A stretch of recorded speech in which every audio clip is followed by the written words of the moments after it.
আসসালামু আলাইকুম প্রিয় দর্শক, কেমন আছেন সকলে? আশা করি ভালোই আছেন। তো দেখতে পাচ্ছেন আমি একটা ব্লগ ভিডিও শেয়ার করছি আপনাদের সঙ্গে।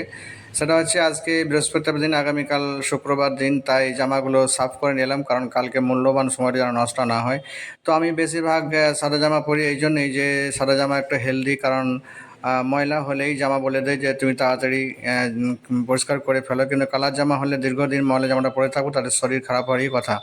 তো সেই যাই হোক, আজকে পরিষ্কার করে নিলাম। তো দেখুন, সাদা কাপড় এমন একটা জিনিস, এই জন্যে নামাজের শুরুতে সানাতে আছে যে তোমরা সাদা কাপড় কাচার পরে যে ময়লা যেভাবে পরিষ্কার করা হয়, আল্লাহ সেইভাবে আমার গুনাহগুলিকে পরিষ্কার করে দাও। অর্থাৎ সাদা জামা পরিষ্কার করলে খুবই পরিষ্কার হয়, সেই জন্যই দোয়াতে দেওয়া হয়েছে। তো সাদা জামা কাচলে যেন নতুন হয়ে যায়। তো সে যাই হোক, সকলে ভালো থাকুন। একটু ভিডিও শেয়ার করলাম, সকলকে ধন্যবাদ জানিয়ে সালাম জানিয়ে শেষ করলাম। আসসালামু আলাইকুম।